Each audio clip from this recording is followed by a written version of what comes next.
যেই ব্যক্তি দুনিয়া থেকে বিদায় বেলায় ঈমান নিয়ে অন্ধকার কবরের বাড়িতে যাইতে পারবে, আল্লাহর হাবিব বলেন, মান ক্বালা লা ইলাহা ইল্লাল্লাহ দাখালাল জান্নাহ। যেই ব্যক্তি কালেমা পড়তে পড়তে দুনিয়া থেকে বিদায় গ্রহণ করবে, আল্লাহর হাবিব বলেন ওই ব্যক্তিকে আল্লাহ রাব্বুল আলামিন একটি জান্নাত দান করবে।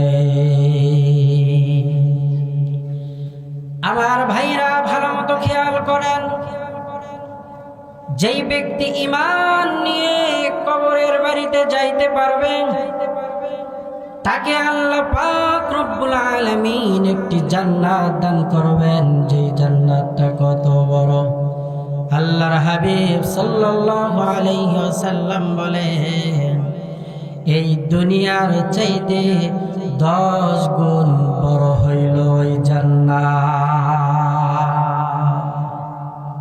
তাহলে যেই ব্যক্তি ঈমান নিয়ে কবরের বাড়িতে যাবে, আল্লাহ পাক রব্বুল আলামিন এক যারা পরিমাণ ঈমানের বিনিময়ে অনুপরিমাণ ঈমানের বদলা হিসাবে আল্লাহ পাক রব্বুল আলামিন ওই ব্যক্তিকে এই দুনিয়ার মতো 10 দুনিয়া সমান একটা ছোট জান্নাত দান করবেন। তাহলে এ কথা দ্বারা স্পষ্ট বোঝা যায় যে সবচাইতে ছোট জান্নাত যেটা, সেই জান্নাতটাও এই দুনিয়ার চাইতে 10 গুণ। এজন্য আমরা সব সময় বলি, মালিক সব হারাইতে আমরা রাজি, কিন্তু ঈমান হারাতে আমরা রাজি নয়। কারণ ঈমানই হলো মুসলমানদের মূল সম্পদ। এজন্য বলি, যা আছে মোর সব নিয়ে যাও, ঈমান আমার নিও না। যা আছে মোর সব নিয়ে যাও, ঈমান আমার নিও না। ঈমান ছাড়া ও গো প্রভু মরণ আমায় দিও না। যা আছে মোর সব নিয়ে যাও, ঈমান আমার নিও না। যা আছে মোর সব নিয়ে যাও, ঈমান আমার নিও না। ঈমান সবচাইতে একজন মানুষের জীবনের সবচাইতে দামি সম্পদ হলো ঈমান। আর একজন মানুষের জীবনের সবচাইতে দামি পরিচয় হলো আমি একজন মুসলিম, আমি মুসলিম ঘরের সন্তান। তাহলে সবচাইতে দামি পরিচয় হলো আমি মুসলিম। আর একজন মানুষের জন্য সবচাইতে তার জীবনের দামি সম্পদের নাম হইল ঈমানের সম্পদ। যে ব্যক্তি ঈমান হারা, সেই ব্যক্তি সর্বহারা। ঈমান শব্দের শাব্দিক অর্থ হলো আন্তরিক বিশ্বাস। জীবনের সর্বদিক ও সর্ববিভাগে, সর্বস্তরে, সর্বসেক্টরে আল্লাহ ও আল্লাহ পাকের রাসূলের নিঃশর্ত পূর্ণাঙ্গ ইত্তেবা, অনুসরণ ও ভালোবাসা রাখার নামই হলো ঈমান। আল্লাহ রাব্বুল আলামিন মানুষের হেদায়েতের জন্য একটি কিতাব দান করেছেন আমাদেরকে। কিতাবের নাম হলো কোরআনুল কারীম। আল্লাহ পাক রব্বুল আলামিন দীর্ঘ 23 বছর যাবত আমাদের পয়গম্বর মুহাম্মদুর রাসূলুল্লাহ সাল্লাল্লাহু আলাইহি ওয়াসাল্লামের উপরে এই কোরআনকে নাজিল করলেন। কখনো কখনো এক আয়াত, আবার কখনো কখনো 2 আয়াত, আবার কখনো কখনো অর্ধেক সূরা, আবার কখনো কখনো পুরা সূরা হিসেবে আল্লাহ পাক রব্বুল আলামিন 23 বছর যাবত এই মর্যাদাপূর্ণ দামি শ্রেষ্ঠ কিতাব আমার পয়গম্বরের উপরে নাজিল করলেন। আমার ভাইরা ভালো মতো খেয়াল করেন, এই কোরআনুল কারীম এত আজিম কিতাব, এত বরকতপূর্ণ, এত রহমতপূর্ণ কিতাব, যেই কিতাবের দিকে তাকিয়ে থাকলেও আমুল্লামায় সওয়াব আছে না নাই? যেই কিতাব পড়লেও সওয়াব, যেই কিতাবের দিকে তাকিয়ে থাকলেও সওয়াব, যেই কিতাব বুকে জড়ায়া ধরলেও সওয়াব, যেই কিতাব অনুযায়ী জীবন যাপন করলেও সওয়াব। এমন ফজিলতপূর্ণ দামি কিতাব আল্লাহ পাক রব্বুল আলামিন আমাদের জীবন যাপন করার জন্য আল্লাহর হাবিবের উপরে নাজিল করলেন। আর আল্লাহ পাক রব্বুল আলামিন এই কোরআনুল কারীমের মধ্যে সর্বপ্রথম আল্লাহ পাক রব্বুল আলামিন যেই দাওয়াতটা দিলেন, সেই দাওয়াতের নাম হইল ঈমানের দাওয়াত। ঈমানই একজন মুসলমানের মূলধন। এজন্য সর্বশ্রেষ্ঠ কিতাবের মধ্যে আল্লাহ পাক রব্বুল আলামিন সর্বপ্রথম ঈমানের দাওয়াত দিলেন। কোরআন সর্বপ্রথম আমার সঙ্গে কথোপকথন শুরু করে ঈমানের দাওয়াত নিয়ে। আলিফ লাম মিম মানা আল্লাহু আ'লামু বিমুরাদিহি, আল্লাহ পাক ভালো জানেন এটার অর্থ। যালিকাল কিতাব, ওই কিতাব যে কিতাবের মধ্যে কোনো সন্দেহ এবং সংশয় নাই। লা রাইবা ফি হুদাল লিল মুত্তাকিন, এই কিতাব মুত্তাকিদের জন্য পথ প্রদর্শক। এগুলো কোরআনুল কারীমের পরিচিতি। এরপরে আল্লাহ পাক রব্বুল আলামিন বলেন, আল্লাযীনা ইউমিনুনা বিল গায়ব, তোমরা গায়েবের প্রতি বিশ্বাস স্থাপন করো। আল্লাহ রব্বুল আলামিন বলেন, আল্লাযীনা ইউমিনুনা বিল গায়ব, তোমরা গায়েবের উপরে বিশ্বাস স্থাপন করো। ওয়া ইউকিমুনাস সালাহ, এবং নামাজ কায়েম করো। ওয়া ইউতুনাজ যাকাত, আর যাকাত প্রদান করো। আল্লাহ পাকের হাবিব বলেছেন, আমানতু বিল্লাহি কামা হুয়া বিআসমাইহি ওয়া সিফাতিহি ওয়া ক্বাবিলতু জামিআ আহকামি। আমানতু বিল্লাহ, আমি ঈমান আনলাম ওই মহামহিয়ান গরিয়ান রবের উপরে, যিনি আমাকে সৃষ্টি করেছেন। ওয়া সিফাতিহি, আল্লাহ পাকের সমস্ত সিফাতের উপরে, আল্লাহ পাকের সমস্ত গুণাবলীর উপরে, আল্লাহ পাকের সমস্ত আহকাম ও আরকানের উপরে। ওয়া আসমাইহি, আল্লাহ পাকের সমস্ত নাম সমূহের উপরে। আমার ভাইরা, আল্লাহ পাক রব্বুল আলামিনের 3000 নাম। কত হাজার নাম? আল্লাহ পাক রব্বুল আলামিনের 3000 নাম। 1000 নাম আল্লাহ পাক রব্বুল আলামিন ফেরেশতাদেরকে শিখিয়ে দিলেন। বাকি রইল আরো 2000 নাম। আরো 1000 নাম আল্লাহ তাআলা পয়গম্বর এবং নবী রাসূলদেরকে শিখিয়ে দিলেন। বাকি রইল আরো 1000 নাম। 300 নাম আল্লাহ পাক রব্বুল আলামিন তাওরাতের মধ্যে দিলেন। আরো 300 নাম আমার মালিক জাবুরের মধ্যে দিলেন। আরো 300 নাম আল্লাহ পাক রব্বুল আলামিন ইনজিল কিতাবের মধ্যে দিলেন। বাকি রইল আরো 100টি নাম। আল্লাহ পাক রব্বুল আলামিন 99টি নাম সর্বশ্রেষ্ঠ গ্রন্থ কোরআনুল কারীমের মধ্যে দিলেন। আর একটি নাম আল্লাহ পাকের নিজের কাছেই রাখলেন, যেই নামটা হইল আল্লাহ। আল্লাহ আল্লাহ ক্যা মুবারক নাম হায়, আল্লাহ আল্লাহ আশিকু কা কাম হায়।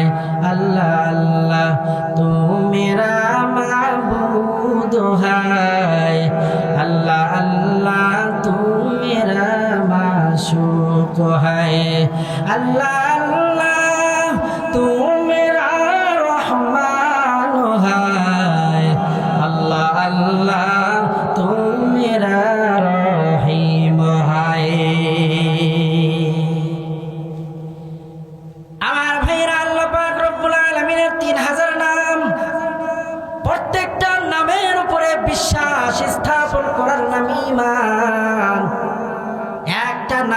উপরে যদি বিশ্বাস স্থাপন আমার আপনার না হয়, তাহলে আমি আপনি হয়ে যাব বেঈমান। এক কথায় কোরআনুল কারীমের বিসমিল্লাহর বা থেকে সূরা নাসের সিন পর্যন্ত, শুরু থেকে শেষ পর্যন্ত প্রত্যেকটা আয়াতের উপরে, প্রত্যেকটা হরফের উপরে, প্রত্যেকটা আলফাজের উপরে বিশ্বাস স্থাপন করার নামই হলো ঈমান।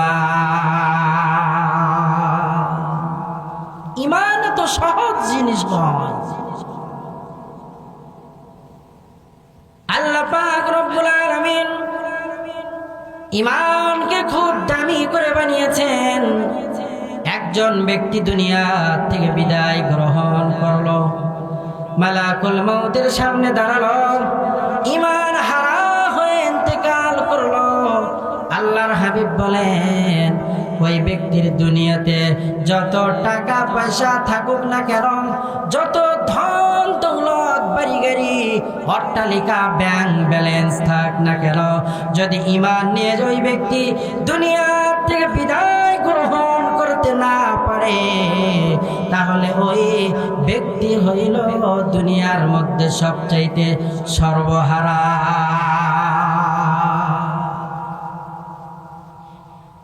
আমার ভাইরা, ঈমান বড় দামি সম্পদ। ঈমান দ্বারা আল্লাহ পাক রব্বুল আলামিনের বহুবিধ নাজ নিয়ামতের ঘর জান্নাতের মালিকানা লাভ করা যায়। আর আমল দ্বারা এই জান্নাতটারে বান্দা সুসজ্জিত এবং সৌন্দর্যমণ্ডিত করে। যে ব্যক্তির ঈমান নাই, ওই ব্যক্তির জন্য আল্লাহ পাকের জান্নাত না। এজন্য ঈমান হারা হওয়া যাবে না। আল্লাহ পাক রব্বুল আলামিন বলেন, যেই সমস্ত ব্যক্তিগুলো মালাকুল মউতের সামনে দাঁড়াবে, মালাকুল মউতের দুইটি সূরাত, একটা হলো নেক সূরাত আর একটা হলো বদ সূরাত। যেই সমস্ত ব্যক্তিগুলো দুনিয়া থেকে বিদায় বিলায় কালেমা পড়তে পড়তে বিদায় গ্রহণ করবে, মালাকুল মউত সামনে এসে দাঁড়িয়ে যাবে। জান্নাত থেকে একটি রেশমি তয়লা বা রুমাল নিয়ে এসে ওই ব্যক্তির জানটারে এমন ভাবে হরণ করা হবে, জানটারে এমন ভাবে কবজ করা হবে, মায়ের স্তনে মুখ লাগানোর পরে একজন নবজাতক শিশুর পেট কখন ভরে যায় সে জানি না। একজন ঈমানদারের পক্ষ থেকে ঈমান এমন ভাবে, জানটারে এমন ভাবে কবজ করা হবে, ওই ঈমানদার জানতেই পারবে না। মারহাবা বলে। আল্লাহ পাক রব্বুল আলামিন ঈমানদারদের জন্য এত সুন্দর আখির আঞ্জামের ব্যবস্থা করবেন যে মালাকুল মউত জানটা নিয়ে উড়ান দিবে আসমানের মধ্যে। প্রত্যেকটা জায়গায় ফেরেশতারা সুস্বাগতম জানাবে আর বলবে, আজরাইল ভাই, তুমি কার জানটা কবজ করে নিয়ে আসছো, আমরা একটু দেখি। ইয়া আইয়াতুহান নাফসুল মুতমাইন্না, এই পবিত্র নফসটাকে আমরা একটু দেখি, কারণ এই নফস দিয়ে সুঘ্রাণ, মেশকের ঘ্রাণ বের হইতেছে। আমার ভাইরা ভালো মতো খেয়াল করেন। আর যে ব্যক্তি ঈমান হারা হয়ে মালাকুল মউতের সামনে দাঁড়াবে, মালাকুল মউত সামনে এসে দাঁড়িয়ে যাবে, একজন বদকার বেঈমান ব্যক্তি মালাকুল মউতকে দেখার সঙ্গে সঙ্গেই তার কলিজাটা শুকিয়ে যাবে। হাদিসের ভেতরে পড়েছি, দুনিয়ার সমস্ত সাগরের পানিগুলো যদি, দুনিয়ার সমস্ত নদী নালা খাল বিলের পানিগুলো যদি এই বেঈমানের মুখের ভিতরে দেওয়া হয়, তারপরেও নাকি ওই বেঈমানের পিপাসা নিবারণ হবে না। কারণ মালাকুল মউতকে দেখার সঙ্গে সঙ্গে তার কলিজাটা শুকিয়ে যাবে। কারণ মালাকুল মউত আর স্বাভাবিক চেহারাওয়ালা নাই, মালাকুল মউত এবার ভয়ঙ্কর চেহারা নিয়ে বেঈমানের সামনে দাঁড়িয়ে যাবে। বেঈমান যখন মালাকুল মউতের দিকে তাকাবে, তাকানোর সঙ্গে সঙ্গে দেখবে মালাকুল মউতের পাটা জমিনে, মাথাটা সাত আসমানের উপরে।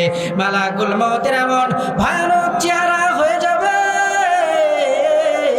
প্রত্যেকটা পশমের গোড়া দিয়ে আগুনের ঝিলকা বের হবে। আর মালাকুল মউতের দুইটা চোখই শুধু নয়, দুই চোখ দিয়ে তো আগুন বের হবে হবে হবে। আর মালাকুল মউতের পুরা শরীরের মধ্যে ভয়ানক ভয়ানক চক্ষু থাকবে, যেই চক্ষুর হিসাব করা কোনো বান্দার পক্ষে সম্ভব নয়। বেঈমান মৃত্যুবরণ করবে, আখের আঞ্জাম খুব খারাপ হয়ে যাবে। আমার বাবা যদি আমার দিকে একটু বড় বড় চোখ তুলে তাকায়, তাহলেই তো আমার কাঁপুনি ছুটে যায়। বাবার সামনে আমি স্থির হয়ে দাঁড়িয়ে থাকতে পারি না। আমারও তো ছোট্ট মেয়ে আছে, যদি একটু চোখ একটু বড় বড় করে তাকায়, তো তাকানোর সঙ্গে সঙ্গে কান্না করে ফেলে। বাবাকে দেখে বড় ভয় পায়।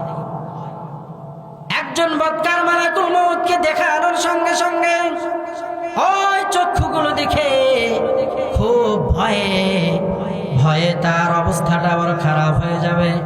মানুষ মৃত্যুবরণ করার সময় বড় বড় চক্ষু বের করে, আবার মৃত্যুবরণ করার সময় হাই হতাশ করে, জিহ্বা বের করে, বড় বড় হা করে পেশাব পায়খানা করে ফেলে।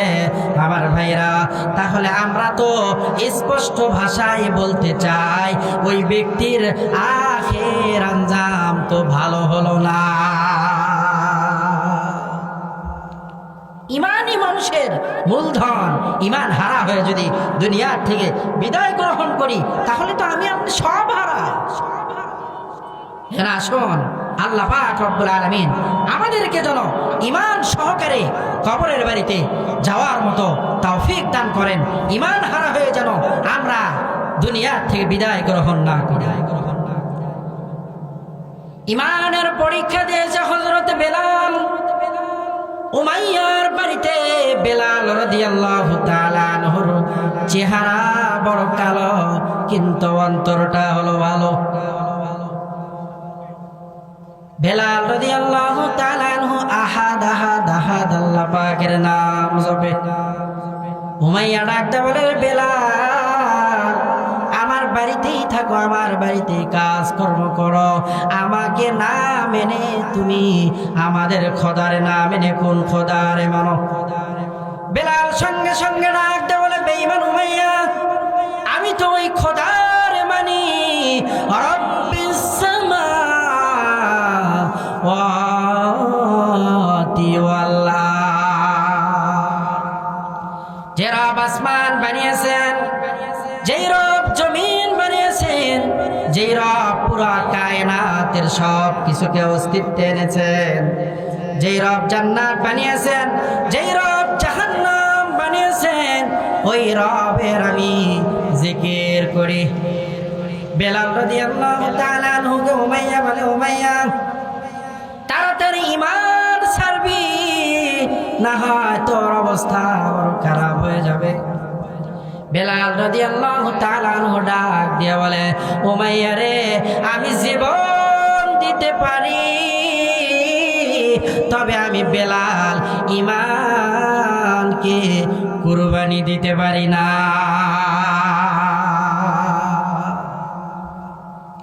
কারণ আমি ঈমান নিয়ে কবরে যাইতে চাই। এরপরে ঈমান নিয়ে কবরে যাওয়ার পরে আল্লাহ পাক যে জান্নাত দিবে, সে জান্নাতে আমি চির সুখ শান্তির বহুবিধ নাজ নিয়ামতের জায়গা, আমি জান্নাতে হতে চাই। জান্নাতোं दो ज़ुख से यारो क्या करो, आरज़ू है मैं तुझे देखा करो, हूरो गिल्मा जितनी नियामत है तो सबसे बेहतर नियामते दीदारे तू। বেলাল রাদিয়াল্লাহু তাআলা আনহু বহুবিধ নাজ নিয়ামতের জায়গা জান্নাতে যাইতে চায় ঈমান নিয়ে মৃত্যুবরণ করার পরে। জান্নাতের মধ্যে যত নাজ নিয়ামত আছে আল্লাহ পাকের দিদারের চাইতে বড় নিয়ামত আর একটাও না। উমাইয়া এবার বেলালের প্রতি রাগান্বিত হয়ে গেলেন।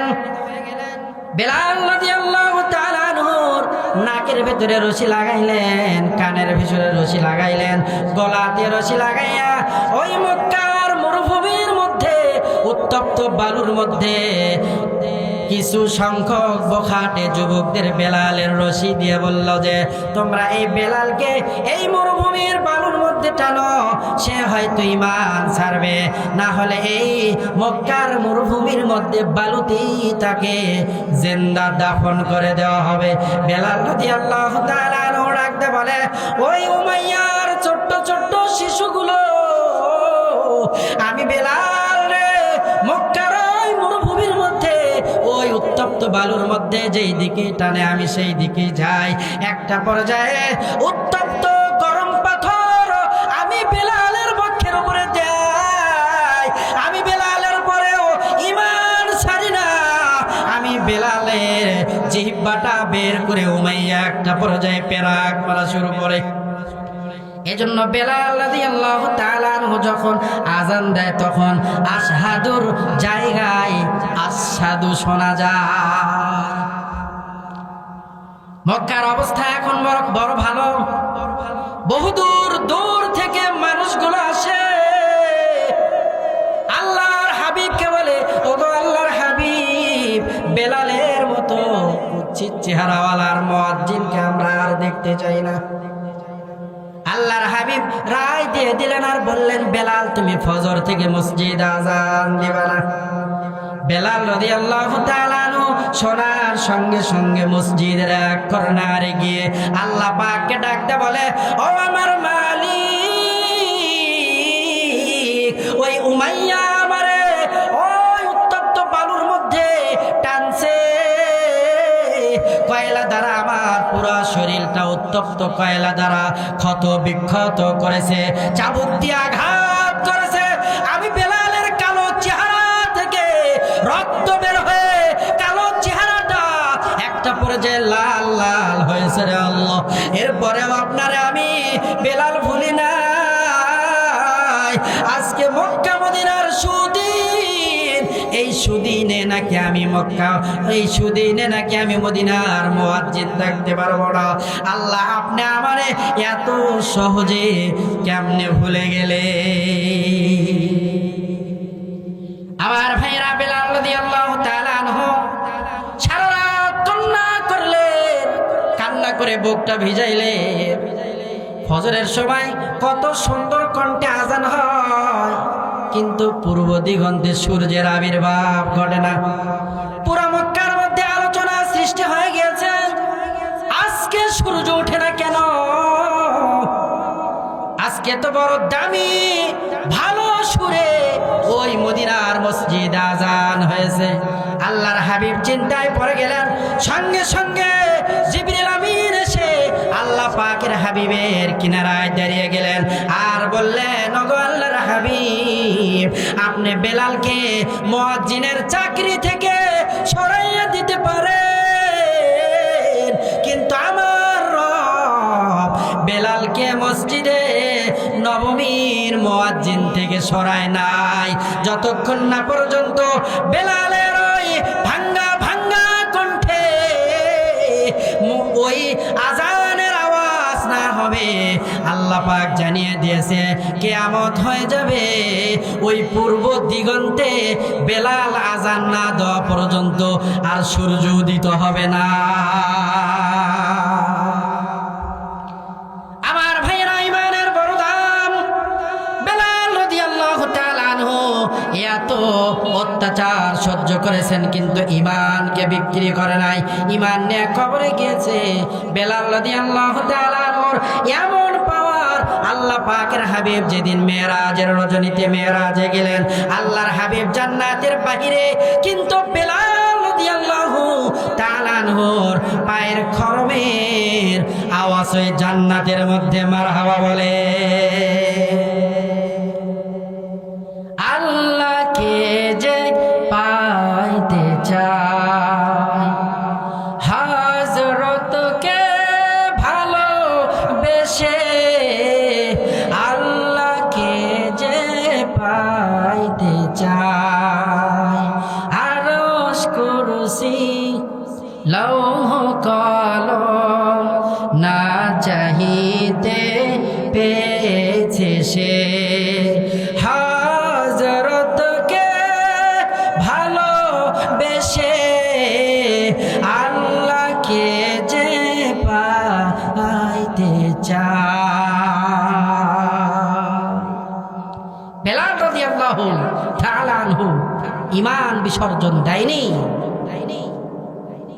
শুধু বেলাল রাদিয়াল্লাহু তাআলা আনহুই নয়, বিবি আসিয়া ফেরাউনের ঘরে, বিবি আসিয়াকে বলা হলো যে আমি ফেরাউনকে রব বলে মানো, তাহলে রাজ্যের সমস্ত সুযোগ সুবিধা তুমি পাবে। বিবি আসিয়া বলেছিল, ফেরাউন, আমি রাজ্যের সব সুখ শান্তিকে কুরবানি করতে পারি, আমি রাজ্যের সব সুখ শান্তিকে লাথি মারতে পারি, কিন্তু আমি আমার ঈমানকে বিক্রি করতে পারি না। বাদশার সঙ্গী হওয়ার মতো সুবর্ণ সুযোগ আমি হাত ছাড়া করতে পারি, সাম্রাজ্যের রাজরানী হওয়ার সুযোগ আমি হাত ছাড়া করতে পারি, কিন্তু আমি ঈমান হারা হয়ে কবরের বাড়িতে যাইতে চাই না। কারণ ঈমানই একজন মুসলমানের মূলধন। ওই ফেরাউনের ঘরে মাসেতা নামক একজন দাসী ছিল। এই দাসী ফেরাউনের পালক মেয়ের মাথা হাসড়াইয়া দিচ্ছে। একটা পর্যায়ে মাথা হাসড়াইয়া দিতে দিতে চিরুনিটা হাত থেকে পড়ে যাওয়ার সঙ্গে সঙ্গে ফেরাউনের দাসী মাসেতা ওই চিরুনিটা বিসমিল্লাহ বলিয়া উঠিয়ে নিয়েছে। সঙ্গে সঙ্গে ফেরাউনের পালক মেয়ে ডাক দিয়ে বলে, মাসিতারে, কার নাম তুমি জপলে? আমার বাবাই তো সব চাইতে বড় খোদা। মাসিতা ডাক দিয়ে বলে, আমি ওই রবের নাম জপিয়েছি যিনি আসমান বানিয়েছেন, জমিন বানিয়েছেন, পুরা কায়নাতের সব কিছুকে যিনি অস্তিত্বে এনেছেন, এমন রবকে আমি রব মানি, তোমার বাবারে রব মানি না। ফেরাউনের পালক মেয়ে এক দৌড়ে ফেরাউনের রাজ সিংহাসনের পাশে গিয়ে দাঁড়িয়ে বলে, বাবা, বাহিরে আমাদের শত্রু খুঁজিয়া লাভ নাই, কারণ আমাদের শত্রু আমাদের ঘরে। মাসে তো আপনাকে খোদা মানে না, সে অন্য কাউকে খোদা মানে। ফেরাউন এবার রাগান্বিত হয়ে গেল, ডাক দিয়ে বলে, মাসে তারা আমার দরবারে হাজির করো। মাসে তাকে দরবারে হাজির করার পর ফেরাউন বলে, কি চাও? আজাদ করে দেব, বাড়ি গাড়ি ধন সম্পদ সব দিব, যা চাও তোমাকে তাই দেওয়া হবে, লক্ষ কোটি টাকা দেওয়া হবে। বিনিময় ঈমান ছাড় আমি ফেরাউনের রব বলে দাবি করো। মাসে তা ওই সময় ডাকতে বললাম, আমি আমার জীবনের সব কিছুকে বিলীন করে দিতে পারি, কিন্তু আমি মাসে তা আমার ঈমানকে বিক্রি করতে পারি না। কারণ যেই ব্যক্তি একবার ঈমানের শরবতের পিয়ালা পান করে, ওই ব্যক্তিকে হাজারো তকমা দিলেও সেই ব্যক্তি কোনো লোভ লালসার অন্তরের ভেতরে লালন করে না। আমার ভাইরা, ফেরাউন রাগান্বিত হয়ে গেল আর ডাক দে বলে, তাড়াতাড়ি আগুন দিয়ে কড়াইয়ের ভেতরে তেল দিয়ে জ্বালাইতে থাকো। 3 দিন 3 রাত আগুন দিয়া তেলগুলো জ্বালানোর পরে তেলগুলো টকবক টকবক করে।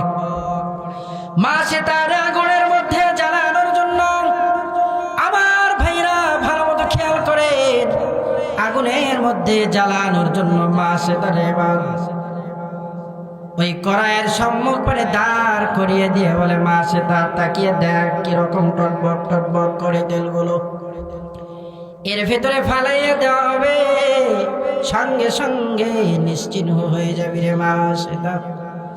মাছেতা ডাকতে বলে, আমার যা হয়ে যায় যাক, আমি ঈমান ছাড়তে পারি না। পার্শ্বে থেকে একজন ডাক দিয়ে বলে, ওগো ফেরাউন, এই মাছেতার দুইজন সন্তান আছে, কারণ মায়ের অন্তরের মধ্যে সন্তানের ভালোবাসা কম না বেশি? খুব বেশি।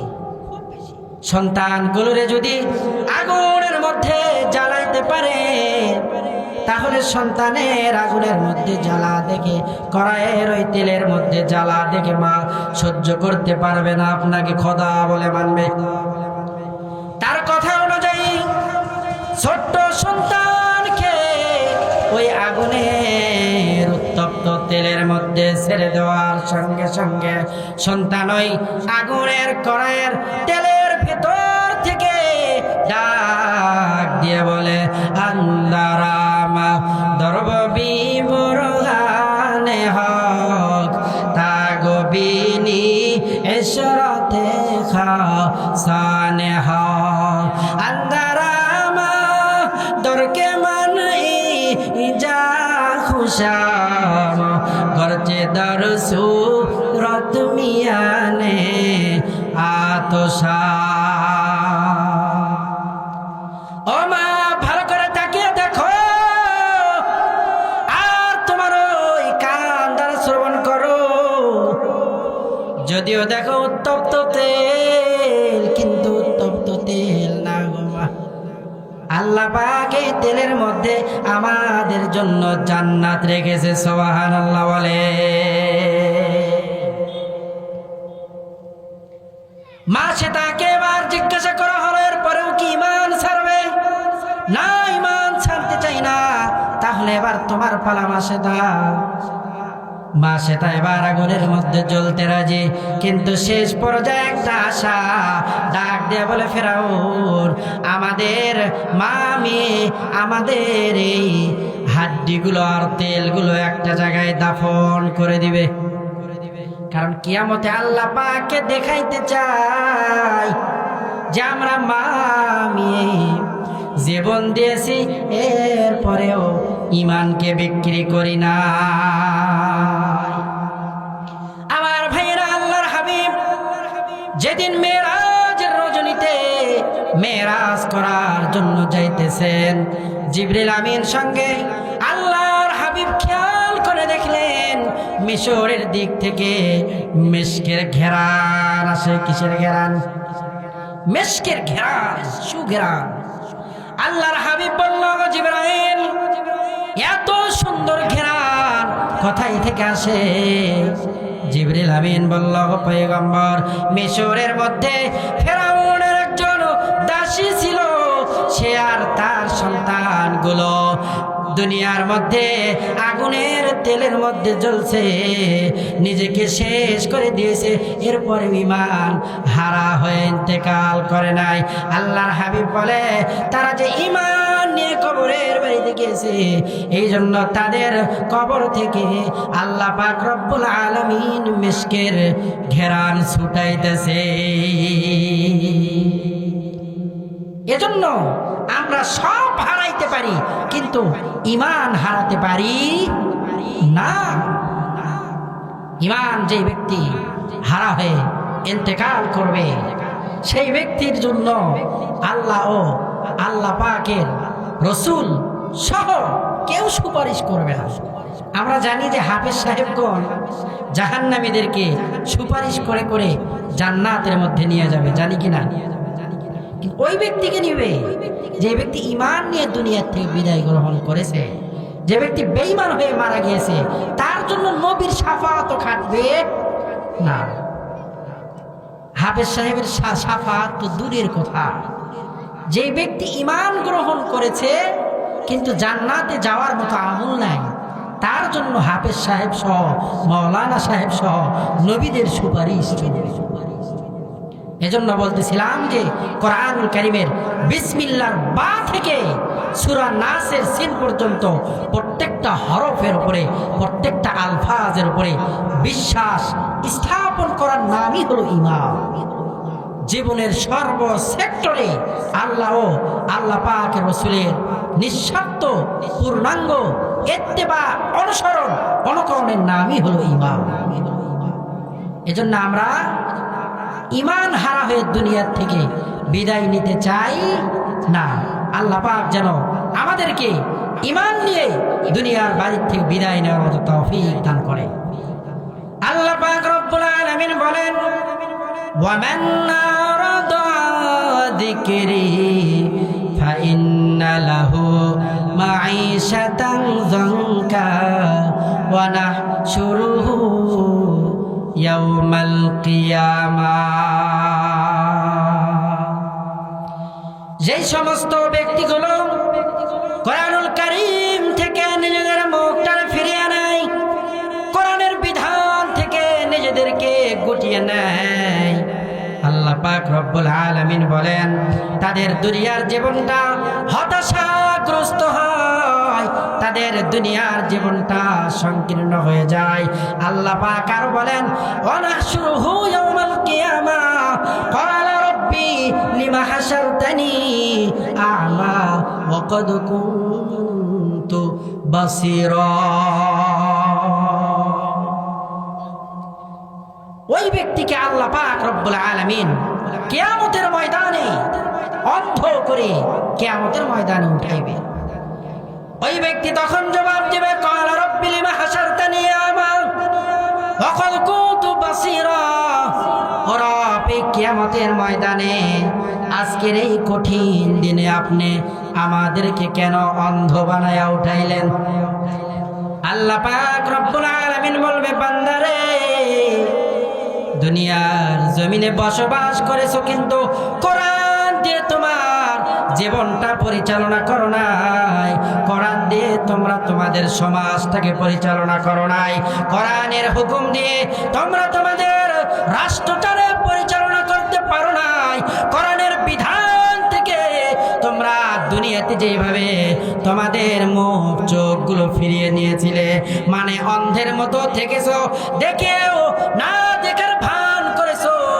এই জন্য আমি রব তোমাদেরকে সাজা স্বরূপ তোমাদের চক্ষুগুলোকে অন্ধ করিয়া এই হাসরের ময়দানে উঠাইছি। এজন্য কোরআনী বিধান থেকে আমরা কখনো পিছুপা হতে রাজি নাই। কোরআন দিয়ে রাষ্ট্র পরিচালনা করতে হবে, কোরআন দিয়ে সমাজ পরিচালনা করতে হবে। আজকে আমাদের সমাজের ভিতরে শান্তি নেই, আজকে আমাদের গ্রামের ভিতরে, পাড়া মহল্লার ভিতরে শান্তি নেই। যেখানেই যেই যায় আমরা সেখানেই অশান্তির আগুন, দাবানলের আগুন দাও দাও করে জ্বলে। বুঝতে হবে আপনার সমাজে শান্তি না থাকার পিছনে একটাই কারণ, যে আপনি কোরআন ও রাসূল করিম সাল্লাল্লাহু আলাইহি ওয়াসাল্লামের সুন্নাত থেকে বহুদূর বহুদূর বহুদূর। কোরআন ও রাসূলের সুন্নাত অনুযায়ী যারা জীবন যাপন করবে, তাদের দুনিয়ার জীবন, রাষ্ট্রীয় জীবন, সামাজিক জীবন সব সুন্দর হয়ে যাবে। মূল হাকিকত থেকে আজকে আমরা অনেক দূরে। মুসলমান মূল হাকিকত থেকে আজকে আমরা অনেক দূরে। মুসলমানের থাকার জায়গা কোথায় আর মুসলমান থাকে কোথায়? মুসলমান মসজিদে নাই, মুসলমান মন্দিরে মন্দিরে ঘরে, মুসলমান নামাজের মুসাল্লায় নাই, মুসলমান ওই নর্তকীদের ড্যান্স দেখার জন্য তাদের অনুষ্ঠানে অনুষ্ঠানে ঘরে, মুসলমান মাহফিলের প্যান্ডেলে নাই কিন্তু মেলায় ঠিকই ঘরে। মুসলমান তাদের মুসলমানিত্ব হারিয়ে ফেলছে, এজন্য মুসলমান আর এই জগতে শান্তিতে নাই। কথা বলেন ঠিক কিনা? সারা বিশ্বের মুসলিম জাতি আজ এক অশান্তির জালে আবদ্ধ। মুসলমানরা আজ ইহুদি খ্রিস্টান বেঈমান নাস্তিকদের হাতে লাঞ্ছিত, বঞ্চিত, নিষ্পেষিত, অবহেলিত, অত্যাচারিত, নির্যাতিত, অপমানিত, অপদস্থ। কথা বলেন ঠিক কিনা? কারণ রাসূল করিম সাল্লাল্লাহু আলাইহি সাল্লাম বলেছেন, কিতাব আল্লাহ ওয়া সুন্নাত রাসূলি, দুইটা জিনিস রেখে যায়, দুই জিনিস থেকে তোমরা তোমাদের মুখটাকে ফিরিয়ে নিবে তো তোমরা পথভ্রষ্ট হয়ে যাবে। রসুলের আদর্শ আমাদের জীবনে নেই। আমাদের জীবনে আমরা শেখ সাহেবের আদর্শ লালন করেছি, আমাদের জীবনে আমরা শহীদ প্রেসিডেন্টের আদর্শ লালন করেছি, আমাদের জীবনে আমরা চাচার আদর্শ ঠিকই আমরা বাঙালি আমাদের অন্তরে লালন করেছি, কিন্তু আল্লাহ পাকের হাবিবের আদর্শ আমরা আমাদের জীবনে লালন করতে পারি নাই। কথা বলেন ঠিক কিনা?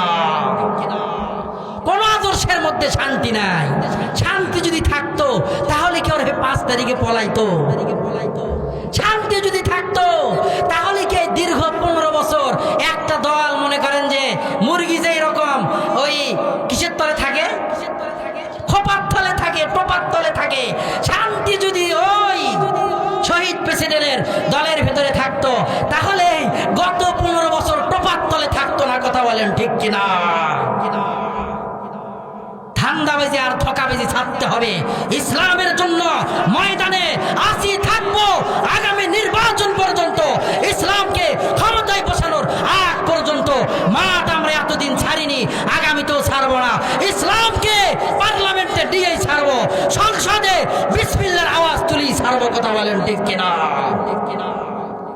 ইসলাম ছাড়া শান্তি কোথাও না। আমার কৃষক ভাই, শ্রমিক ভাই, একটি কথা বইলা যায়, জেনে রেখো ইসলাম ছাড়া শান্তি কোথাও না। কথা বলেন ঠিক কিনা? সুখের মালিক আল্লাহ তাআলা, ভিন্ন কেহ নয়। সুখের মালিক আল্লাহ তাআলা, ভিন্ন কেহ নয়। আমার কৃষক ভাই, শ্রমিক ভাই, একটি কথা বইলা যায়, জেনে রেখো ইসলাম ছাড়া শান্তি কোথাও নাই। কথা কোন ঠিক কিনা? দেখলাম কত নেত্রী নেতা মিঠা মিঠা বলল কথা, ভোটটায় আমার নেওয়ার পরে চান্দু মামার খবর নাই। কথা কোন ঠিক কিনা? চান্দু মামা ভোটের টাইমে টুপি খুব পরে, ভোটটা পার হয়ে গেলে শরীরের ভিতরে আর এম্বোটারি পাঞ্জাবিও নাই, আর মাথায় ওই 10 টাকা দামের টুপিও নাই। কথা বলেন ঠিক কিনা? ধর্ম ব্যবসায়ী আমরা, আলেমরা নয়। ধর্ম ব্যবসায়ী মূলত তোমরা মানুষের ভোটটাকে চুরি করার জন্য ধর্মের লেবাস ধরে মাহফিলের প্যান্ডেলে প্যান্ডেলে এসে মদিনার সনদে দেশ চালাবে বলে এদেশের সহজ সরল মানুষের থেকে ভোটটা নিয়েই তোমরা ফেরাউন আর নমরুদের শাসনকে তোমরা বৃদ্ধাঙ্গুলি প্রদর্শন করো। কথা বলেন ঠিক কিনা? মদিনার শাসনে দেশ চালাইতে চাই, এইরকম ধোঁকাবাজির বক্তব্য আমরা শুনতে চাই না। আমার ভোট আমি দিব, কোথায় দিব? যেখানে ইচ্ছে সেখানে দিব না। না, আমার ভোট আমি দিব, ইসলামের পক্ষে দেব। কথা বলেন, আমার ভোট আমি দিব। পরে কোন ভাই, একটু পরে কোন, আমার ভোট আমি দেব, ইসলামের পক্ষে দিব। তাহলে কোথায় দিব বুঝতেছেন? কোথায় দিব? ইনশাআল্লাহ। কারণ কিয়ামতের ময়দানে যখন আপনি ওই বিচারের সিংহাসনে বসবেন, সেটা তো দাড়ি পাল্লা না, সেটা হলো নিক্তি পাল্লা। কারণ দাড়ি পাল্লা একটু বেশি দেওয়া যায়, আর নিক্তি পাল্লা হলো স্বর্ণকারের পাল্লা, সেখানে কি 1 মুঠ বেশি দেওয়ার সুযোগ আছে? তাহলে তার স্বর্ণের দোকানদার থাকবে, পাই টু পাই হিসাব হবে। নিক্তি পাল্লায়, ওই পাল্লায় উঠানোর পরে দেখবেন যে গম চুরি করার গুনাহ আমার আমল নামায়, কম্বল চুরি করার গুনাহ আমার আমল নামায়। কিরে, কি ব্যাপার? কি সঙ্গে সঙ্গে জানিয়ে দেওয়া হবে, এমন নেতাকে ভোট দিয়েছো, সেই ব্যক্তি গম, চাল, ডাল, কম্বল টম্বল, তেল মেল সব চুরি করে খাটের নিচে ঢুকাইছে। কথা বলেন ঠিক কিনা? এজন্য আসুন, ধর্ম ব্যবসায়ী আমরা নয়, ধর্ম ব্যবসায়ী তারা যারা ভোটের সামনে টুপি মাথায় উঠায় আর পাঞ্জাবি পরিধান করে, তারাই মূলত ধর্ম ব্যবসায়ী। আমরা ধর্ম ব্যবসায়ী নয়, আমরা মানুষকে ধর্মের কথা বুঝাই, কোরআনের কথা বুঝাই, যাতে করে মানুষকে আমরা ইমানের কথা বুঝাই, যাতে করে মানুষ ইমান নিয়ে কবরের বাড়িতে যাইতে পারে। কারণ ইমান ছাড়া এতক্ষণ যে বয়ান করলাম, ইমানের বয়ানই করলাম। ইমান ছাড়া একজন মুসলমান, একজন মানুষ সবচেয়ে নিঃস্ব। আল্লাহ পাকের পক্ষ থেকে আমার আপনার আপনার জন্য শ্রেষ্ঠ নিয়ামত হলো ঈমানের নিয়ামত। আল্লাহ পাককে দোয়া করা, আল্লাহ পাকের কাছে দোয়া করা। আল্লামা আজিজুল হক রহমতুল্লাহ আলাইহি উনি বলতেন যে দুনিয়ার কত মানুষ আমার কাছে দোয়া চাওয়ার জন্য আসলো যে হুজুর সন্তানের জন্য ভালো একটা চাকরি হয়, একটা বাড়ি করতেছি আমার জন্য দোয়া করবেন, অমক করতেছি তমক করছি দোয়া করবেন। কিন্তু বড় আফসোস আর পরিতাপের বিষয় হলো একটা মানুষও আজও পর্যন্ত কোনোদিন দোয়া চাওয়ার জন্য আসলো না যে হুজুর একটু দোয়া করেন, আল্লাহ পাক যেন ঈমান সহকারে কবরে যাওয়ার তৌফিক দান করেন। মুসলমানের চিন্তা চেতনা আজকে কোথায়? মুসলমান কোরআন পড়ে না, মুসলমান পেপার পত্রিকা ঠিকই পড়ে, মুসলমান কোরআন পড়ে না, মুসলমান ভিন্ন বই ঠিকই পড়ে, কাছে আসার গল্প পড়ে, যাব না কেন যাব সেগুলো পড়ে। মুসলমান কোরআন পড়ে না, মুসলমান টিপি দেখা ছাড়ে না।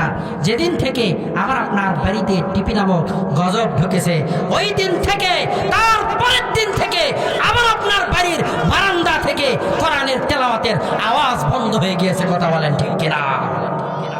আমি দেখেছি আমার দাদা ফজরের নামাজের পরে সুন্দর সেই প্রবীণ সুরে কোরআনুল কারীমের তেলাওয়াত করত, শুনতে ভালোই লাগতো। কথা বলেন ঠিক কিনা? যেদিন থেকে আমার আপনার ঘরে টিপি নামক গজব ঢুকছে পরের দিন থেকে আমার আপনার ঘরের বারান্দা থেকে কোরআনুল কারীমের তেলাওয়াতের আওয়াজ বন্ধ হয়ে গেছে। ওই ঘর অন্ধকার, ওই ভেতরটা অন্ধকার, যেই ভেতরে কোরআনুল কারীমের আলো নেই, সেই ভেতরটা অন্ধকার। না শোন, আল্লাহ পাক রব্বুল আলামিন আমাদের সবাইকে ঈমান নিয়ে কবরের বাড়িতে যাওয়ার তৌফিক আল্লাহ পাক দান করুন। অনেক সুযোগ আসবে, অনেক অফার আসবে, আমি খতিবে বাঙ্গাল হতে পারি, কিন্তু ঈমান নিয়ে যদি কবরে যাইতে না পারি পুরো জিন্দেগীর সব আমল বরবাদ, সব আমল বরবাদ। যেন আসুন মুনাফিকি ছাড়ুন, মুনাফিকি আমাকে আপনাকে ছাড়তে হবে, না হলে জান্নাতে যাওয়ার কোনো কায়দা নাই। ইন্নাল মুনাফিকিনা ফিদ দারকিল আসফালি মিনান নার, মুনাফিকদের ঠিকানা হয়ে যাবে জাহান্নামের তলদেশে। মুনাফিক কারা? ইসলামের লেবাস ধরে মুসলমানদের ধোঁকা দেয় যারা। আসুন আল্লাহ পাক আমাদেরকে মুনাফিকি বাদ দিয়ে ইসলামের উপকারার্থে আল্লাহ পাক যেন আমাদের সবাইকে ঈমান নিয়ে কবরের বাড়িতে যাওয়ার মতো তৌফিক দান করেন। ওয়া মা তৌফিকি ইল্লা বিল্লাহ। আসসালামু আলাইকুম ওয়া রাহমাতুল্লাহি ওয়া বারাকাতুহু।